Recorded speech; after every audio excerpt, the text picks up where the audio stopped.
Thank you to everyone who supports this show and all the shows that we do at the Major Spoilers Podcast Network. Hey, listen, if you are not already, and if you can afford it, I know right now it's a little tough for a lot of you, but if you can become a Major Spoilers patron by signing up at patreon.com/majorspoilers, where you will get access to a bunch of bonus content.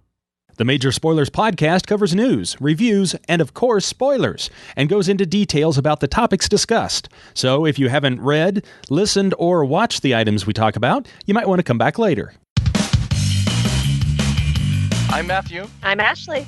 I'm Rodrigo. And I'm Steven, and you're listening to the Major Spoilers Podcast, the podcast for pop culture and comic fans. In this issue, we return to Astro City and points west with a few local heroes, explore the Edo period with Usagi Yojimbo, assemble the Sacred Six, and have a nice cup of tea with Peruvia and Lottie. Plus, all the movers and shakers in pop culture, maybe a little comics, maybe a little TV, maybe you have some of these delicious Milano cookies, and we go to bed without brushing our teeth. You don't even try to stop us. You can't stop us, because we love comics, and you do too. So let's all lose our minds as the Major Spoilers Podcast takes to the end. Welcome to issue 883 of the Major Spoilers Podcast. Thank you so much for downloading and checking us out this week. Listen, do not go to bed without brushing your teeth. You want to brush your teeth at least 3 times a day. Nope. Yes. One time in college, 37 of us split a bottle of Manischewitz and went to bed without brushing our teeth. We were wild men. We were rebels, Dottie. Yeah, and how bad are your teeth? My teeth are perfectly fine. I still have... How many are you born with? 2 of them. You still have 2 of them. I've lost 3. And one of them was not due to any sort of mistreatment. It just fell out. No, it cracked. It got teen wolfed away. It got teen wolfed away. If you want to hear more about that, then you definitely want to check out the Major Spoilers Podcast pre-show. It's over there at patreon.com/Major Spoilers. Let us get to some news. There's a new Elephant Men comic over at Comixology. Stargirl gets a 2nd season, and Aliens and Predator go to Marvel. Let's spin that Wheel of Destiny. Let us see where we land. Around and around and around it goes. Where it lands, oh man, get to the chopper. No, is that the right movie? I don't even know if that's the right movie or not. That's True Lies. Oh, that's True Lies. Okay. No, I think that may be Predator. That may be Predator. Oh, No, maybe, True Lies. That's the news, man. That's the news right now. So this announcement was made last week, just prior to the July 4th holiday. Ashley and I talked about this briefly on last week's Finally Friday. I have a feeling that this was supposed to be a San Diego Comic-Con announcement, but Marvel has announced that it will now be publishing Alien, Predator, and Alien vs. Predator comics in 2021. So C.B. Cebulski over at IGN did an interview with IGN, and he said there's nothing more thrilling than a story that will keep you at the edge of your seat, and Alien and Predator have delivered that time and time again. And now it's going to happen in Marvel. He didn't really say that part, but I don't know. So here's the thing. I mean, a lot of people are like, what? How did this happen? And it's like, well, you kind of saw this coming. And I think we may have even talked about this on the Major Spoilers Podcast. I believe we did, being like, are they going to do this? Yeah. So when Lucasfilm was purchased by Disney, and we were like, oh, so what happens to Star Wars? And Star Wars left Dark Horse and went over there to Disney, where they have the Star Wars stuff. And then just a few years ago, the Conan series, which was over there at Dark Horse, suddenly those rights were acquired by Marvel. And guess who's now publishing Marvel comics, or Conan comics? Marvel. So last year, when the 20th Century Fox deal was closed, it was only a matter of time before, guess what? Dark Horse loses another property in the form of Predator and Alien, and Predator versus Aliens. Yeah.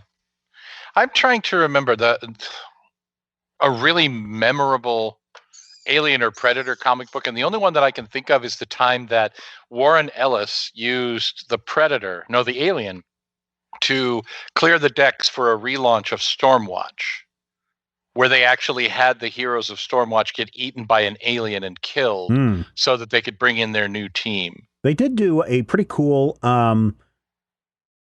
Aliens and Predators versus Superman and Batman. That was kind of interesting. Yeah, the first volume of the Batman one is good. Also, Predator versus Archie's pretty good. Yeah, Predator killed Reggie Mantle, so he killed more than just Reggie Mantle. He killed a lot of people in that series. That's points for the Predator, as far as I'm concerned. So I guess the interesting thing about this is that aliens in the Marvel Universe, Rodrigo? I mean, yeah, I guess that's the exciting part. Isn't there literally a an image that Marvel released with like the Predator holding Iron Man's robot head, and then standing on top of the Avengers Tower? Yeah, that's the promo image. Although the weird thing is, they went back. I think it was on Friday, Ashley, that they did say that even though the promo image shows that, these are not going to be part of the Marvel universe. And I'm guessing there was a big asterisk by that. And then if you look down at the bottom of their speech in really small 2-point type, it said, "For now." Well, yeah, until such a time as the sales of those books demand that we introduce Iron Man into them, which seems to be, the standard over at the Marvel. I mean, as somebody with like no emotional investment in either properties, cool. Hopefully they do something dope with it. Considering that Serene Home just passed, maybe something around that character would be timely and interesting.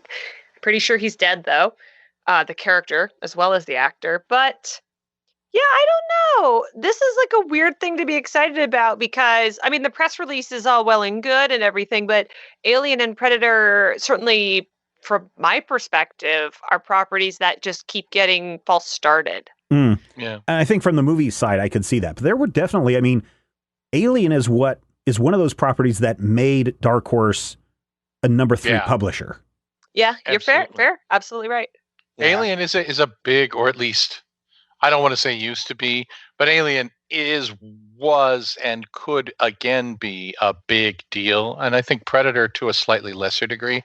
The problem with the Marvel Universe is that because of comic book practices, basically the Aliens and the Predators already have characters just like them in the Marvel Universe. Yes, the Brood. That was the one that came to mind as well. You've already got the Brood, so do you really need Alien in that universe?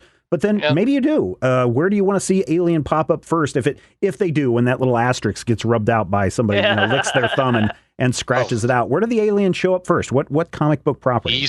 Easily X-Men. You think X-Men, not Guardians of the Galaxy or Nova Corps? X-Men periodically does that for some reason. We're in space nonsense. Oh yeah. And I feel like space X-Men meeting the Predator or the alien, or meeting an alien and allying with the Predator. I don't know.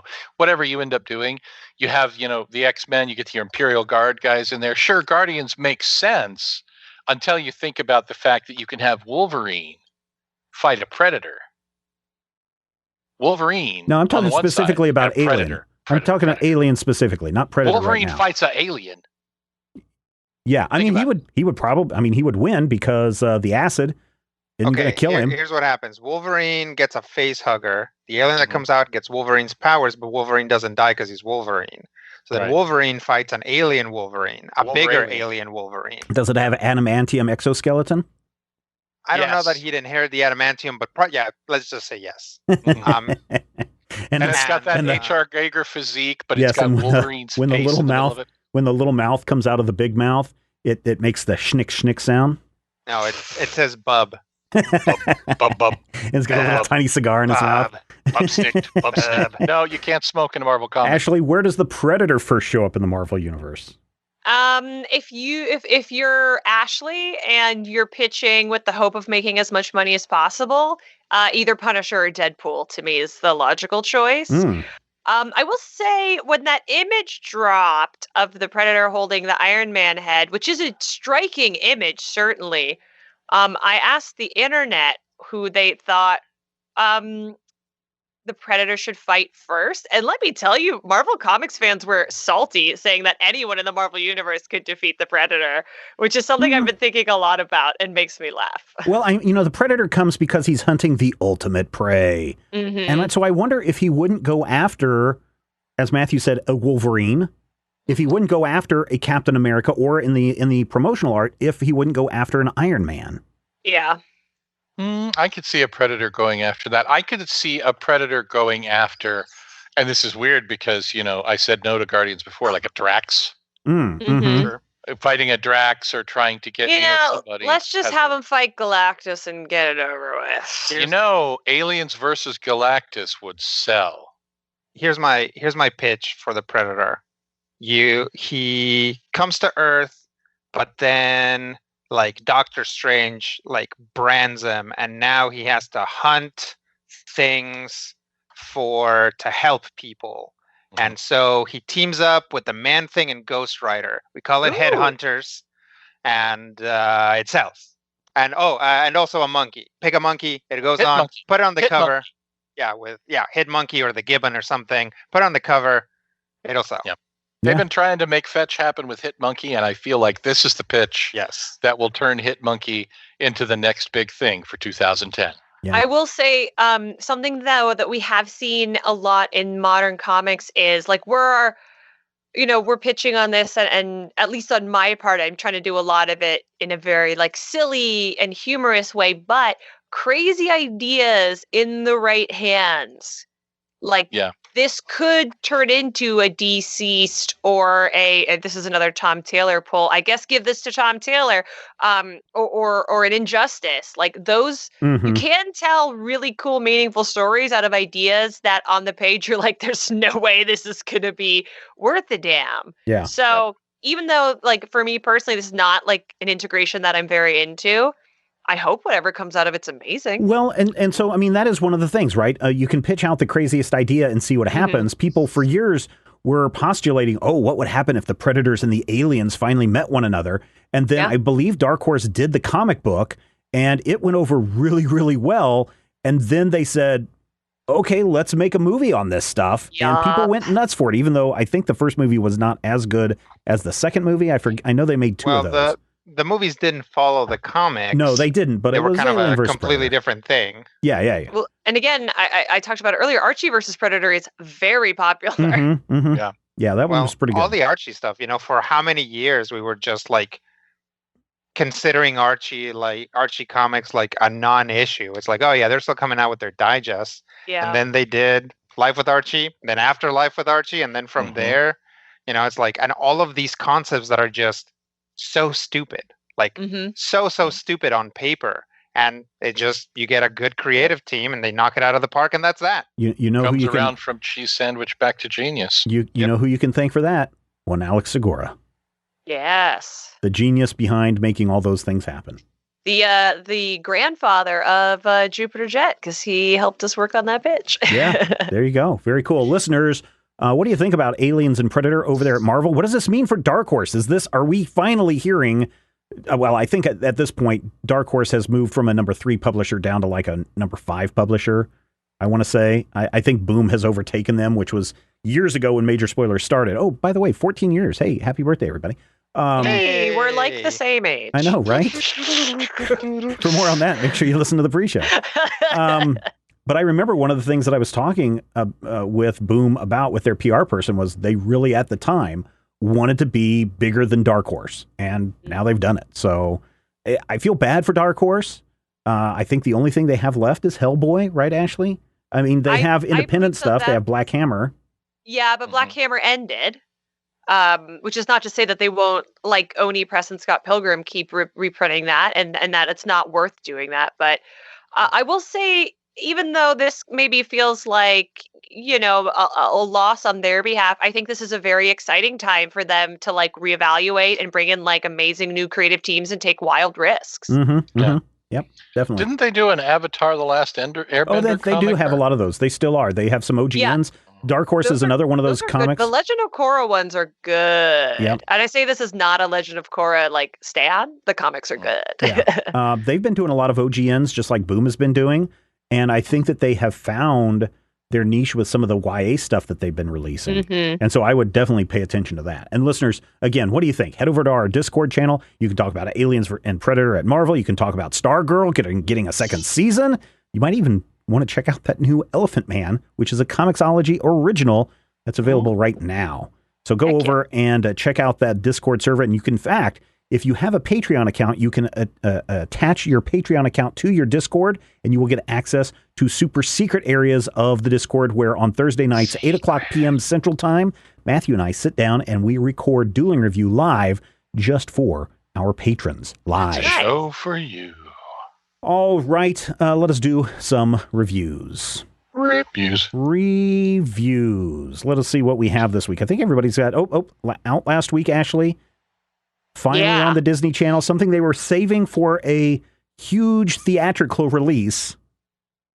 But because of all the chaos in the world, Lin-Manuel sold it. Their catalog got torpedoed, they said, we want to keep this subscriber bun. Yes. So Lin-Manuel Miranda sold Hamilton to Disney, and we got to see Hamilton on the small screen. I loved it. I want to see what your thoughts are, Ashley. Oh, man. I mean, I loved it so much. I'm a huge musical theater person, which people find surprising about me, which I think is hysterical.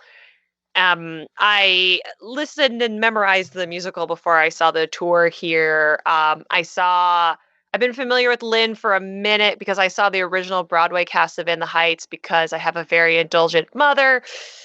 And I was super, super thrilled to see this. And I really wanted to talk about it here because A, I didn't have the time to read something else. And two, because there's been a lot of like weird discourse about what this musical represents in pop culture, particularly given the fact that we're in the middle of this like social upheaval and reevaluation.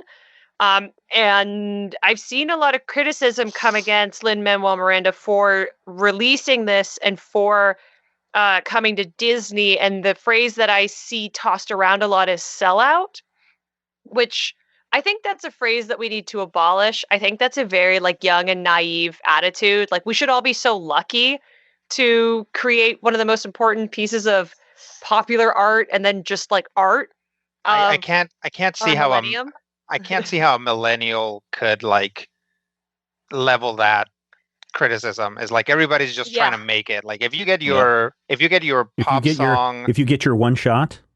Exactly. You can't waste your shot. But I've seen that. I've seen people criticizing it, saying that this is like Uncle Tom, a wokeness for a white audience, and Broadway definitely has like issues around classism and elitism and like the price point of tickets, but that's a different discussion. I think this show is so important, and I think the fact that it was purchased by Disney and put on one of the largest streaming platforms in the world speaks to the level of importance that it holds. And I would really encourage people, even if you don't think you're into this portion of history, even if you don't think you're into rap, even if you don't think you're into musical theater, to check this out because it is so special. And even though all Broadway shows since the 70s have been filmed, they are hidden away in these little vaults like Disney, and you get a little clip of them here, you get a little clip of them there, and someone pirates something every once in a while. So the fact that we are being allowed, because it is a gatekeeper situation, to experience this, I don't think is something that people should waste. And if nothing else, look at it this way. We've basically taken Thomas Jefferson, the ickiest white guy in American history, and we've made him handsome man. He's by far my favorite character in that in his portrayal. He's a national treasure. Standout. Oakland, born and raised, sweet baby angel. I just can't say enough good things about it, and I really wanted to talk about it here on this platform because I know there is a lot of crossover between like a theater type of nerd and a comic book type of nerd. But if anyone has stayed away from it, I truly want to encourage you from the bottom of my heart. And I said this to Steven on Finally Friday, as someone who is in the process of becoming an American and who has really struggled with the idea of onboarding an American identity onto the person that I am. When I listened to this soundtrack for the first time, it kind of cracked that idea open and made it accessible to me. And so it holds this very special place in my heart. And the original Broadway cast is filled with such incredible performances. Like Christopher Jackson has been forever one of my favorite actors. He is one of the reasons that I went to AMDA because that's the school that he graduated from. I think he's such an incredible performer. He plays Washington, who is, again, a difficult political figure. But for me, his performance and the writing cracks open who this man was and why he's relevant. And my favorite type of art, and the reason that my podcast is structured the way it is, and the reason that I write YA the way that I do, is because I like entertainment that has a strong educational bent and you can learn from. And this just does that firing on all cylinders. So I know we feel like everyone in the world has seen the Hamilton film, but if you haven't, just clear your afternoon, sit down, let it take you away. You will cry in the second act. Yeah. Yes. Hey, you might even And, cry in the first act. Some of those moments are really good. I mean, sometimes if you're me, you'll just cry because you're like overwhelmed Yes, the that's how I entire was. time. That's how I But, was. you know, spoiler alert for something that happened like hundreds of years ago when Philip dies. It ruins me every time till Yeah. the end of the musical. Yeah. Yeah. And hopefully, when you've seen this, then you will be psyched for In the Heights, which has Anthony Ramos in it as the lead. Whenever that gets dropped too. So it's just I know it's the obvious thing, but I really wanted to talk about it. And So you've seen the off Broadway version, right, Ashley? I've seen the touring company, yeah. Okay, and then Rodrigo, you've seen the touring company one. Yep. Zach has seen it, and Zach, when he first saw it, he was just like, "Oh, Steven, you got to listen to this." So I listened to the soundtrack a couple of times over the last 2 years, I think, 3 years, maybe more. So I was familiar with the story, I was familiar with all the music in it, but watching the performance and actually being able to see it, especially with a lot of the cool, the rotating set and the rotating platform on the set and the cool things that they do when they're stopping time, and the choreography is outstanding. Yeah. Yep. It's really, really good. I was very impressed with it. It really came together. I was like, it was July 3rd. We all sat down as a family to watch it, and I said, we're going to watch this. And I told the boys, listen, this is a musical. This may not be your thing. If you feel like this is boring you and you don't want to be a part of it, feel free to leave. Okay? Because I wasn't going to force them into musical theater yet. The youngest lasted 15 minutes. And he's like, I'm sorry, Dad, but I don't find this interesting. The boy made it almost to the end of the first act. And his Just big like a solid 2 hours. Yeah, pretty much. I mean, I should say he probably made it about 45 minutes. But he was just like, is it just music the entire time? And I'm like, yes. And he's like, well, I was kind of hoping it would be more like, Disney musicals where there's talking and acting and stuff in between. I'm like, nope. I figured he would love it because he listens to hip hop and rap a lot. I figured he would be into it just for that. But yeah, he was out after 45 minutes. The wife really, really enjoyed it. So we're kind of split in this house, 50-50. The grown-ups enjoyed it. The kids maybe not so much. But yeah, then again, never trust a kid. They haven't been exposed to too many musicals or musical theater. I was telling my wife that by the time I was my oldest son's age, I'd probably already seen 5 or 6 touring company musicals that had come through How many Kansas of them City. were Oklahoma? No, none of them Oklahoma. One of them definitely was The King and I with Yul Brynner before he passed, which was amazing. Nice. Problematic casting, but yeah, nice. I know, but it was still very cool. So I guess it comes from your perspective, Matthew. You've not seen any of the touring companies one, right? But you just seen this one. No. Yeah, I saw the movie version this weekend. It Yeah. was like, oh my God. The thing that I took away from it was it took me a minute to figure out that certain actors were actually doubling up. Mm-hmm. Because my brain would not make the connection between Daveed Diggs as Jefferson and Daveed Diggs as Lafayette until I saw him dance. Mm-hmm. And he was doing the moves, and I'm like, that's the same guy. And I swear to you, there is no way, and I can't pronounce the gentleman's name, but they call him Oak. There's no way I love him. no way that I should not have known that Hamilton and Hercules Mulligan were the same actor. And I did not know it until the credits. Not Hamilton. Not Hamilton. Madison. Madison. They're old people names. It's fine. I believe he's on This is the year Chicago 1754. Fire now. Station 19, actually. Because we watch Grey's Anatomy and he pops up every once in a while. Yeah. I truly love him. I think he's so handsome. And my favorite trivia fact is that him and Daveed Diggs did not have agents when they booked Hamilton. Wow. They were open call casting. That moment, though, where they're doing the scene and all of a sudden the flags part and he busts out. It's the best part in the whole musical. And they censored it. That's and the I was winner so right mad. there. I know. I was so... I saw Lin-Manuel tweeting that he had to give up 2 F-bombs. I literally gave 2 Fs to get this show on the air, and I'm like, okay. I get it, but I also think, like, as a consumer and then as a parent, like, you can have a discussion about, I mean, there's, like, literally an affair that happened. Like, there's way worse things that happened than the language choices. Yeah. And multiple people murdered. The shootings are a thing. Oh, man. When it comes to the choreography and how they present, the shooting with the one person who represents the bullet in slow motion. I was just like, that's brilliant. That is really brilliant. And as he's falling, the two other people taking him down in slow motion, and you're like, my gosh, it's so beautiful, and you almost don't really realize that they're there, even though you know they're there. It's just such a beautiful. And that's why with the what is it, the Eye of the Hurricane song, or what was the Hurricane? Yeah, Hurricane, where all the set pieces fly up and it's moving around and the platforms. It's really good. People just go see it. Thank you for that, it's good. Ashley, for that. Thank you for just letting me have feelings. No, it's good to geek out about those kinds of things. All right, out this week from IDW Publishing, it's Usagi Yojimbo Color Classics #4. So these are reprints of the original Stan Sakai stuff, but they've been colored by Rhonda Pattison, who does a fantastic job in the coloring of these books. But if you've already read this stuff in the original black and white, probably like Matthew, these are going to be familiar to you. This is just like what IDW is doing with the TMNT classics, where they're reprinting those with color or just reprinting them in their entirety when they were in color.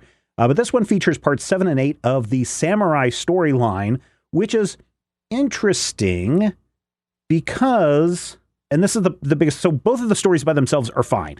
It is Usagi telling... what's the Rhinos guy's name? I always forget his name. But retelling, his past, telling what happens when he, in his early days as a samurai and defending cities and defending the emperor, et cetera, et cetera, et cetera. And that's all fine. Really, really good stories. The problem that I have with this is that, and I don't know if this is the way it was originally or not, but we start in the middle of part 7 of the samurai storyline. Then that comes to an end, and then they're in the tea house having their conversation, and the rhinoceros guy is just like, oh yeah, tell me more of your story. And then we get into part 8 of the samurai story, which ends halfway in part 8 with a cliffhanger, which is fine, but I have a feeling that these would be better received. I have a feeling that these would be more interesting to read if it was almost standalone. If it was, here's the entirety of part 7, so you get, the first act, second act, or in the same way with part 8, first act, second act, so you know everything that's going on in the story. I can see this as a way of getting you to come back and wanting to read the next issue so you can read what happened after that, because of the way that the story ends with the cliffhanger with the emperor's wife and kid being killed. Yeah, that's a pretty good cliffhanger. But at the same time, coming in somewhat confused, getting an interstitial, and then getting the first half of another story seems, I don't know, feels like something's missing here. And I really wish they would have just done part 7 or part 8 or both of them in one issue, but not splitting them up. That's my biggest problem with this. Are they reprinting the issues in their original order, or? They are reprint. I don't know which order these are Color Classics #4. We are in part 7 and 8 of the Samurai storyline. So I'm guessing that, over the course of 4 issues, you're getting, essentially 3.5 stories worth of content, 3.5 stories of this. So I don't think that they're reprinting them in a chronological order. Maybe they are, but they're collecting these and they're recolored, and they do look really, really good in color. And that would be the reason why I would say to pick these up, is to see the recoloring. I also think that there's something to be said about reading comics like the Teenage Mutant Ninja Turtles and Yojimbo in their black and white form. Even, what's his name? The Sergio Aragone's Gru the Wanderer, I believe, was originally in black and white. I think Gru debuted in color. Oh, did it debut in color? Yeah, it was a Pacific comic back in the day. Or even Cerberus. I think there's something to be said about reading those in their original black and white and turning your nose up and saying, well, I don't watch black and white movies. I only watch color movies, or I only read color comics. I think is a little disservice in that sense.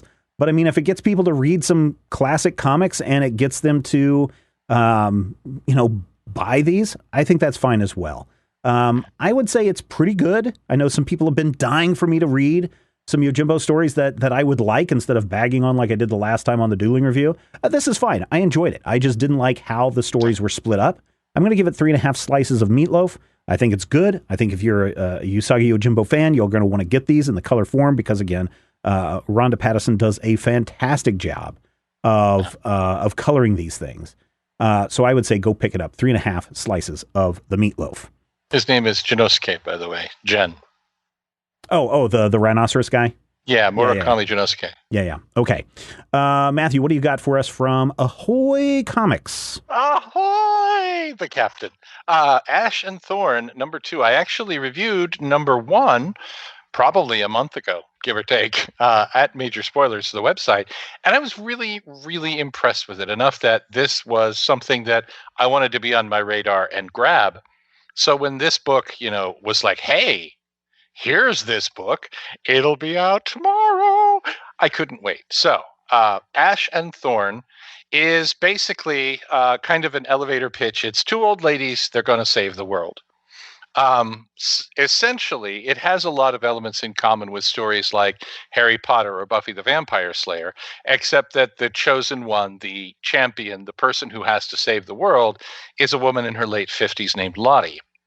And Lottie is kind of hysterical because Lottie is very much the no-nonsense character that you would expect if you have a woman who has already, lived her whole life, had a family, done all the things that she's done, and then suddenly got told that she now has superpowers. Her response at the beginning of this issue is, I'm going to champion my wrinkled butt off, which I kind of like.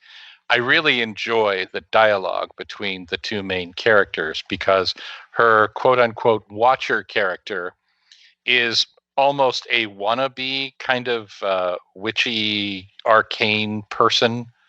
And she doesn't really know how it all works. I mean, she's read about it, but she's never done some of the things that need to be done. So when she has to go through in this issue and actually summon a creature from beyond, it's more of an academic exercise for her. And when it doesn't work, and then it does, she doesn't understand the difference. It's kind of an interesting take on everything. And as much as you can say, the classic elevator pitch of what if Buffy was 60 years old, it's more than that too. I actually really enjoyed this issue as well, with, my normal complaint that I get. There's kind of a middle chapter-itis that will pop up.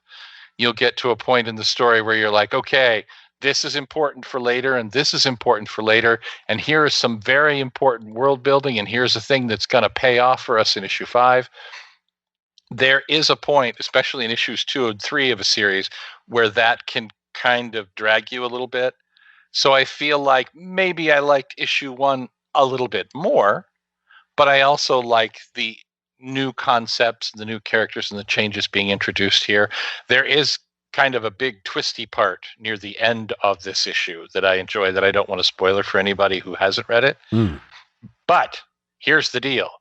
Ash and Thorn is a very good book.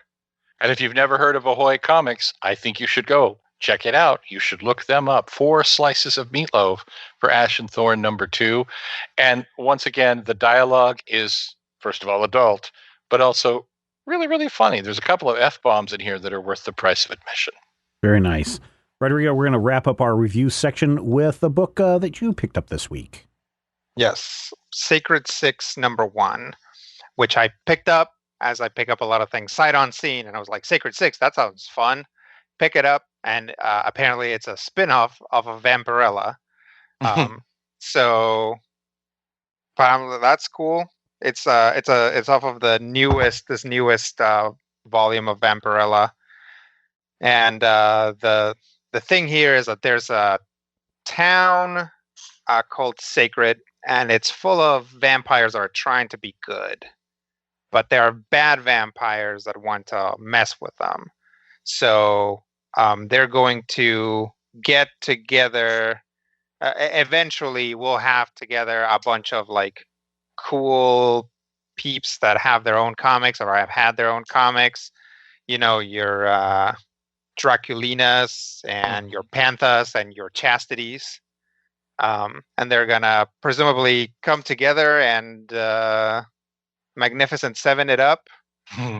It's confusing because not knowing what's going to happen, there's a group that they refer to as the Six. So I'm like, are those the Sacred Six? Because that's not the main characters.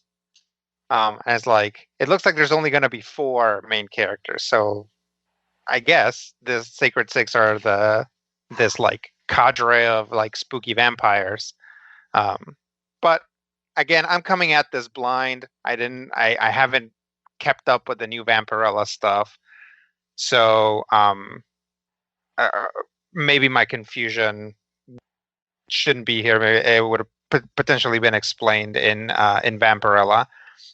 This issue is fun because it's a bunch of vignettes. It's a little jarring because the very first vignette is by a different artist from the whole rest of the book. And the art style is very, very different. Like the artist at the beginning of the book has a clean style where the characters have like very round heads. It looks kind of like animated. It's got kind of a manga-esque type of feel to it. And then the other artist does these like painting and like hard, scratchy lines, and characters have very human proportions. So I had to go back when I first saw it, and I was like, are they putting backups at the beginning of comics now? They're not. Mm-hmm. This is just, kind of a little bit of a guest artist thing, I guess. But it's jarring. It's strange because the art styles are so, so different, right? If each of these vignettes had a different artist and the art style was different between them, that would make more sense. But really only a couple of them, or only one of them, has a different artist, and everything else is by the regular artist of the series. So that threw me a little bit. Other than that, like I said, I'm not super familiar with the current iterations of these characters. I'm pretty sure I've encountered at least 3 of these characters before in other stuff. But like most of them are wearing way more clothes than I remember, so that's already a bonus.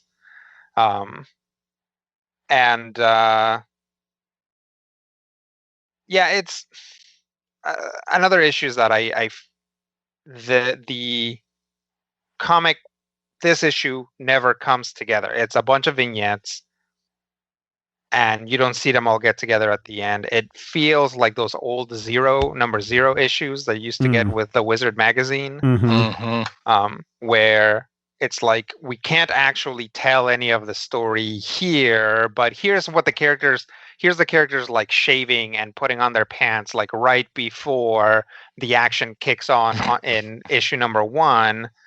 And that's a lot. This feels like that. There are conversations, and I'm sure those conversations are important, but when you read the solicitation, we haven't gotten there yet. Like what it says in the solicitation, that's actually not in this issue. That might be the series. And frequently that's what happens with solicitations, is your number 1 issue solicitation is the pitch for the series. Yeah. So yeah, don't go in expecting to have all these characters really even interacting with each other. You just kind of get to see them from afar. So that's not bad, but it doesn't click together. So I'm going to give it 3 slices of meatloaf. Art's good. Story's good. No major problems. Above average effort, definitely. Just a few issues here and there. All right, very good. Thank you for that, Rodrigo, and everyone else for your reviews. Listeners, if you want even more reviews, make sure you head over to majorspoilers.com. That's where you're going to find reviews on the site every single day of the week. Now we get to the point of the show where I tell you, hey, fall is just around the corner. It's going to turn colder. You're going to want to bundle up. Why don't you head over to isotoner.com and make some purchases. Find some cool gloves or some boots or a scarf or a hat or a brooch. Or a pterodactyl. Or a pterodactyl, yeah. And when you go to check out, you can save yourself 25% by using the checkout code MAJOR, MAJOR at checkout. Get 25% off at isotoner.com. Let's dive into a trade paperback, why don't we? This week, it's Astro City Volume 5, Local Heroes, and this one's a little bit different. In previous volumes, we look at the first family taking on the worst family, or we get to see, the Samaritan doing some Samaritan-type stuff. This week, it's all about the little people, right? All about the little people that populate the city of Astro City.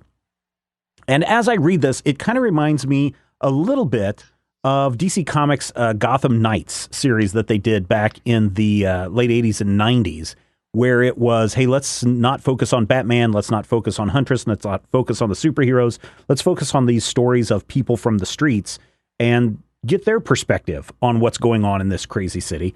And that's what we get here. Most of the stories contained in Astro City Volume 5 are standalone stories, except for one, which is a two-parter, which features a lawyer who is defending a mobster's son and decides to use the superhero defense to get the guy a not guilty plea by saying, do we really know it was him who murdered him, even though there were all these witnesses? Remember this time that this superhero was mind-controlled, or these doppelgangers, or these evil takes on them from another dimension? How do we know that wasn't there? And it was just enough doubt in the jury to get the guy acquitted. But also in the meantime, we find out that he has a friend who's a police officer who does happen to be a vigilante, which Rodrigo might have a little bit of foreshadowing for another volume.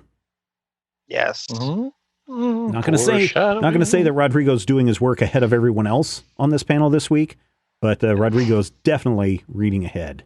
He's I was, largely because I forgot which volume we were supposed to do and read the wrong one. Yeah. Hey, I've done that before. Yeah, it happens. It does happen.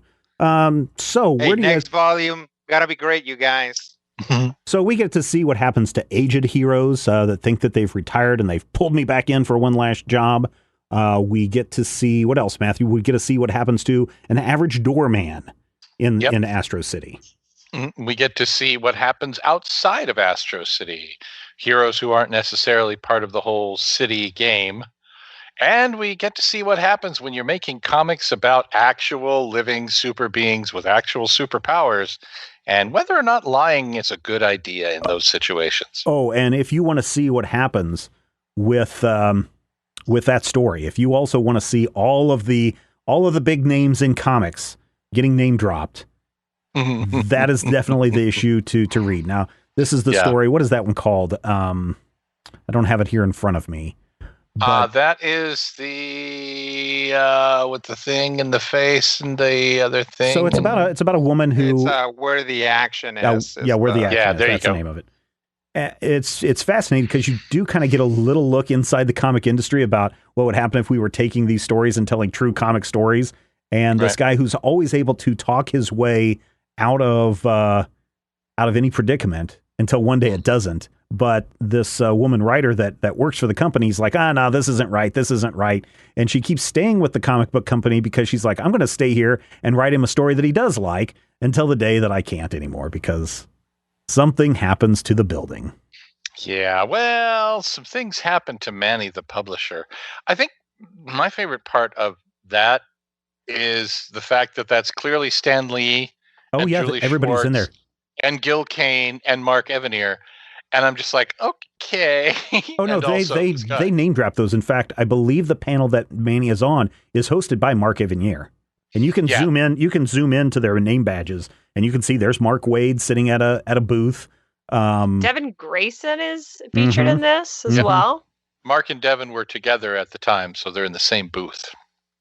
Yeah. This was the 90s. These things were happening then. It was many years ago. So did you guys have, Ashley, did you have a favorite story out of all of these? I really liked Pastoral. Mm-hmm. I thought that was very sweet. The story about Roustabout, I liked quite a bit. What about that one? What about that one did you like? Because I kind of got the sense that when it was all said and done, everyone was making a big deal about her being, oh, you're from the big city and you get to see all these heroes. And yet part of me wants to say that everyone in that town was secretly making fun of her because they all knew that they had their own hero and knew who he was. I like it because it does something that I like in a Superman story.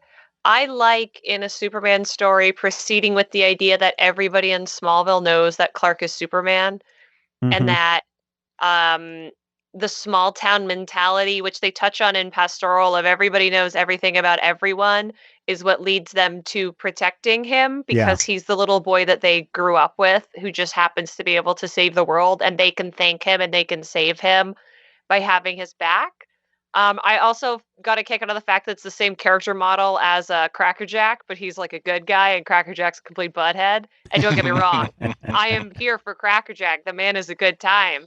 I found that story very sweet, and also because Cammy, the protagonist, the narrator of that, would have been very me at that age, and we all like to see ourselves reflected in the stories. What about you, Matthew? Did you have a favorite story?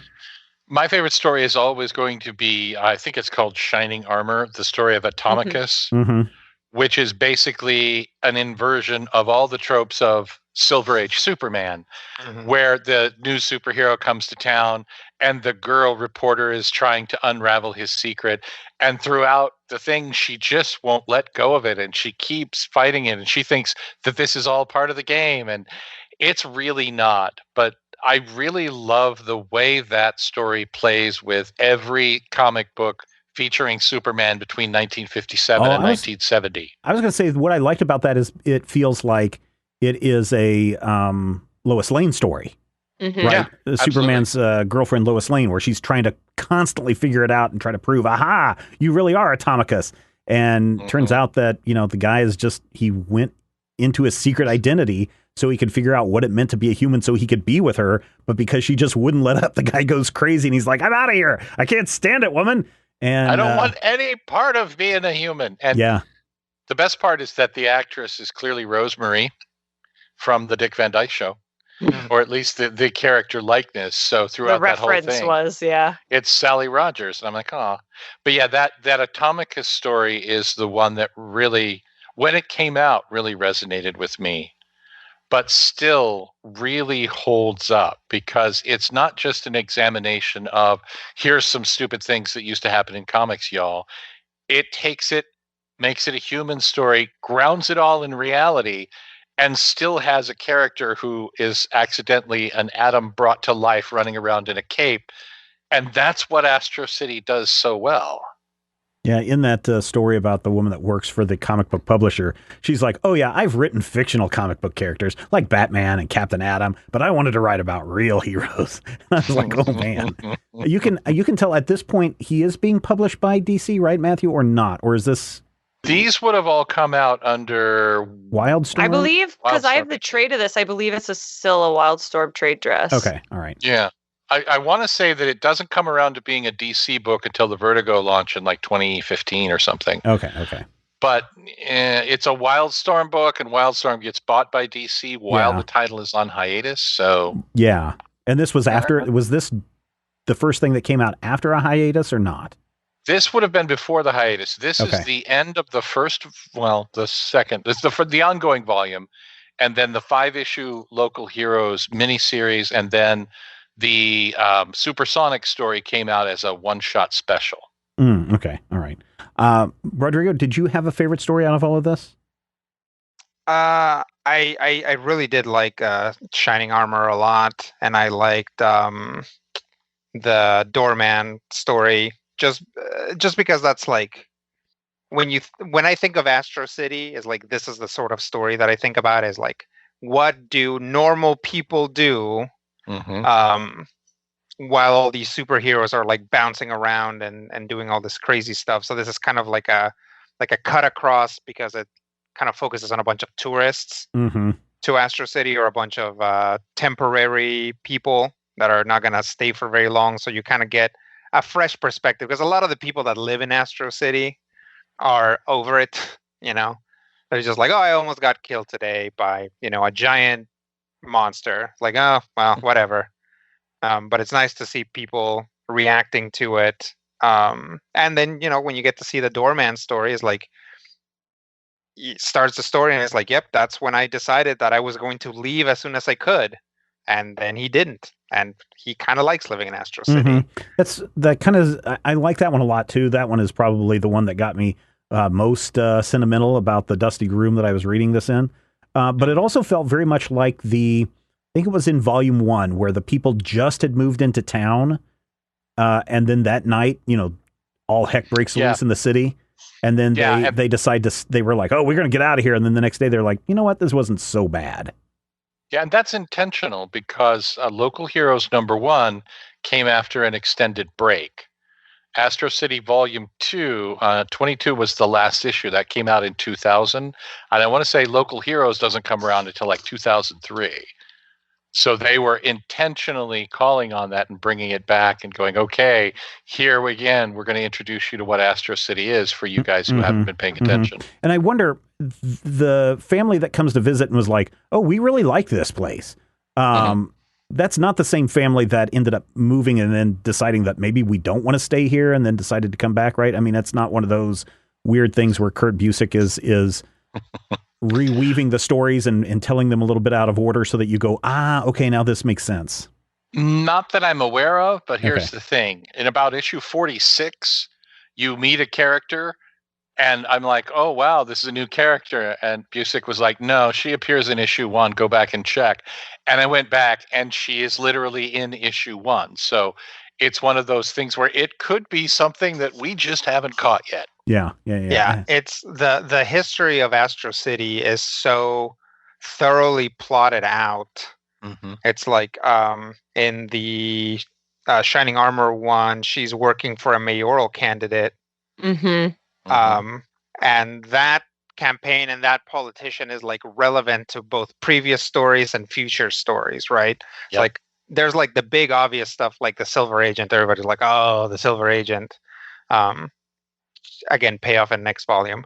Right. But there's all this smaller stuff, all of these things that are like this. It's like you have to like really get into it to be like, oh yeah, they're in like this district. This district eventually changes names because a space monster hangs out there for a while and turns all the buildings into cheese. Right. It's like, and later on they're like, good, let's drive over to Grugier or whatever.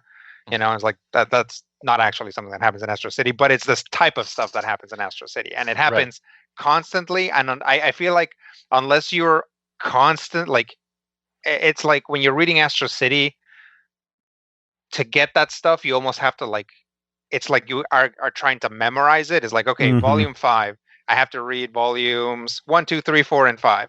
Volume 6, I have to read volumes 1, 2, 3, 4, 5, and 6. Like in order to like just kind of buffer everything into my brain of what all the like internal references are. Forget all the external references to comic books, comic book creators, pop culture, and other media that are happening simultaneously. And also all the commentary about, I guess, life in the 90s. Yeah, the 2000s. I will say this. The thing that I love the most about this is an in-joke that's only funny to me.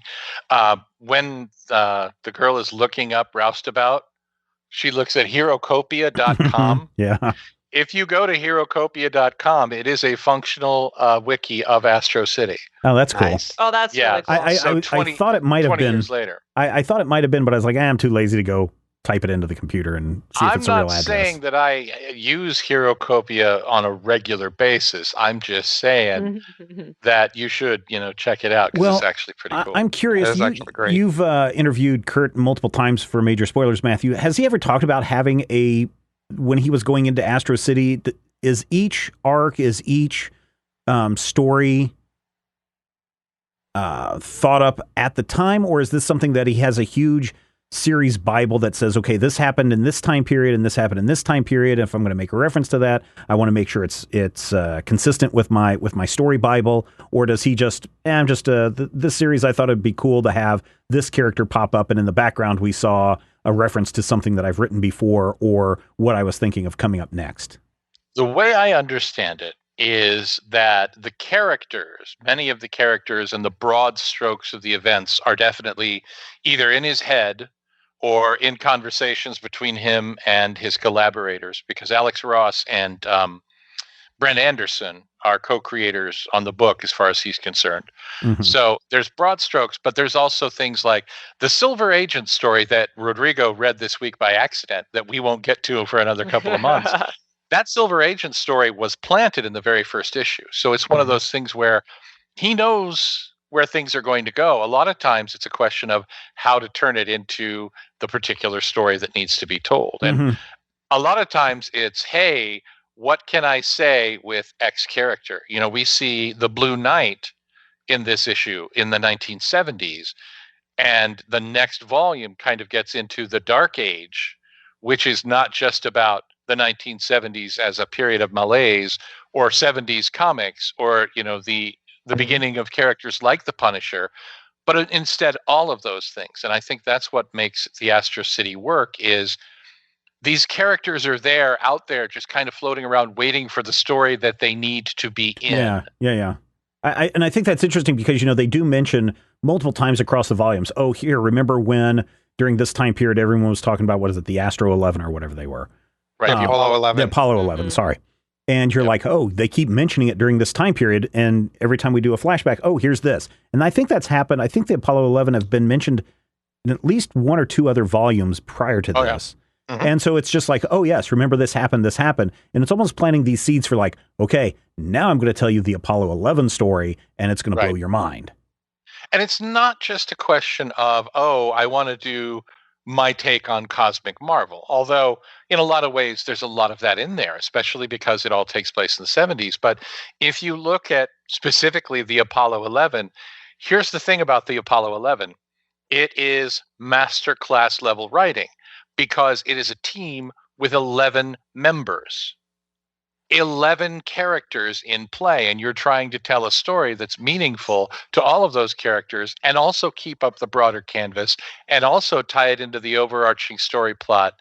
And having all of these things brought together really does show off what Astro City does best. It's the fact that no matter what volume you jump in, you're probably fine. You're not going to have to read 1, 2, 3, 4, 5 in order, even if Rodrigo chooses to, and I'm totally down with that. But if you pick up this book, I feel like you're going to get as good an introduction to Astro City as if you pick up, any other volume, and that's the best part of it. I'm reading Astro City in the Silver Agents chronology. So I actually started like 2 volumes from now, and have now just read volume 1. That joke will be really funny come September, faithful spoiler. So write that down. Yeah, so I'm wondering, all of this stuff is about, hey, you're leaving Astro City, thanks for hanging out. And yet the cowboy story, I forget, Pastoral. I kind of like to see what's going on outside of Astro City. What does the rest of this universe look like? And is that something that you guys would be interested in seeing, or should this series only be in Astro City? No, I'd love to see more, and I think that we do, simply because it's actually, sometimes for the story that needs to be told, it's hard, right? We went out of Astro City when we met like the Mock Turtle. The Mock Turtle starts out in Europe, and eventually makes it to Astro City and doesn't last long there, but.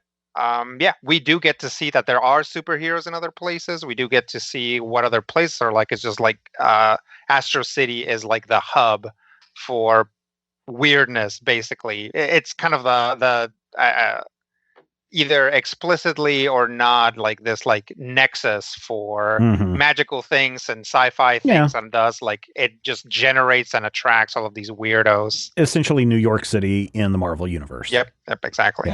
Yeah. Ashley, what'd you think of this volume? I think here's the thing about Astro City. Everything about Astro City is so well planned. It is so well intentioned. It is so well executed. All that being said, this is probably my least favorite volume so far. I don't know. This is the one that felt the most like homework to me. And maybe that's because it is a collection of shorter stories, whereas the previous volumes are all serving an overarching narrative, even if there are one-offs or like sort of side quests here and there throughout the overall narrative of the collection. I would say for the most part, I liked all these stories, but very few of them like really captured me the way previous stories have. That's all. And do you think maybe that's because everything is done in one, whereas in other stories we've got multiple issues where we get to explore these characters and explore their interesting dynamics? I think so. And I also think because we're coming right off of basically the Batman and Robin Nightwing story, Mhm. which is very close to just my heart and my biases. And like, these were good, but I'm going to be honest, like, I did not for 1 second enjoy the comic book writer. I really didn't like that story.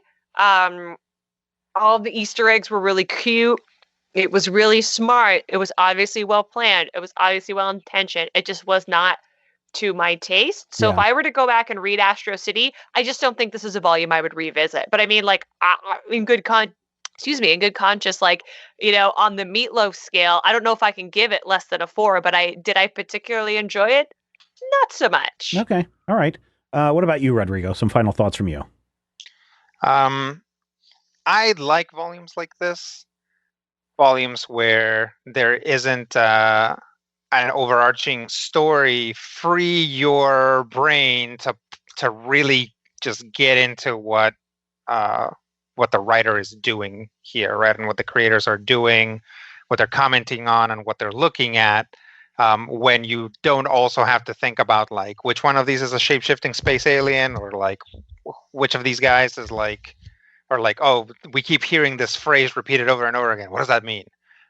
It kind of opens up to the references and all this other stuff. And Astro City is like the comic book nerd's comic book, and volumes like this really free up that side of you to be like, I know who that is, or or whatever else, right? Or like, oh, this is a commentary on like this aspect of comics. So would you recommend it? Yeah. Oh, absolutely. Okay. I really enjoyed this volume as well. I think there were a couple of stories that I was like, I really don't care for them as much. But I still like the Doorman story was really fantastic. I think the very final story in here, in this volume, I was just like, it's okay. But I could pass on this. So I'm probably a little that bit. was from the September 11th special that DC put out in 2001. Okay. I kind of feel with Ashley that really I think this is a 4. I like the anthology feel of it. Like I said, I like let's see how the other half live aspect of it. But there were just 1 or 2 stories that I was like, this feels like a drag reading it. I'd rather skip it, but I want to read it just to see what other little Easter eggs are there. So I would recommend it. I would say that, yes, definitely, if you're going to read everything, this is definitely one you want to read. But at the same time, if there was a volume that you could probably skip and still probably understand what was happening, this would probably be that volume. So still really enjoyed it. Don't get me wrong. Still really enjoyed it. I would say that this is a buy, but I don't think that this is a must buy of these volumes. Matthew, final thoughts from you. I think that in a lot of ways, this is a back to basics for Astro City, because Volume 1 and to a large degree Volume 2 was very much, here are 5 vaguely related stories. There was a little bit of continuity. And of course, we got, the first volume began with Samaritan and ended with Samaritan on a date. And then we get into that first volume and we get a lot of weird stuff. And it has the arch with the aliens who come to Earth. But the long Steeljack and Confessor arcs kind of changed the expectations of what an Astro City collection should be. So when we get to this, it's very much like Volume 1, to the point where that first story feels like the first story of Volume 1. And I love it because that's what dragged me into Astro City. This volume has a couple of my favorite stories. It also has Where the Action Is, which I dislike. Not necessarily actively dislike, sort of the, your brother-in-law is a jerk and you have to spend time with him in a room twice a year dislike. As long as you stay away from politics and football, you're fine. It's one of those things where, is it my favorite chapter? Is it my favorite volume? No. Is it a very good volume? Yes. Did I like it more than you and Ashley? Absolutely. And I think that if you were of a thought process of, I really want to make sure I know what's going on in Volume 6 and Volume 7, this is something that may have ramifications later. And that's part of the fun here, too. After a long absence, the story was back. Here's a whole bunch of stuff. We're going to go for another couple of years, and then it's going to disappear on you. But you don't know that 2003, Matthew. So shut up and read The Street Angel. There you go. All right, listeners, that will wrap it up for this installment of the Major Spoilers podcast. Thank you so much for listening. Thank you for being part of the Major Spoilers experience. And as part of the Major Spoilers experience, we want your feedback. So use the comments section at Major Spoilers to share your thoughts and reactions to this episode. Or even better, send us an email to podcast@majorspoilers.com. And don't forget, you can support this show and everything we do by becoming a patron at patreon.com/majorspoilers. We're going to be back next week to talk about the Shadow Roads. Ooh, what is that all about? Well, you're going to have to come back and find out next week, because we know that you love comics and we do too. And we will talk with you soon. Stop talking about comic books or I'll kill you. I don't care if the Hulk could defeat the Man of Steel. I'm gonna rearrange your face and you continue to debate whether Logan's claws could pierce Steve Rogers' shield. I just couldn't care less if they bring back Kraven. And I don't care if Spider-Man's a clone. Stop spending all our cash on back issues of The Flash, or I swear to God you're gonna spend your twilight years alone.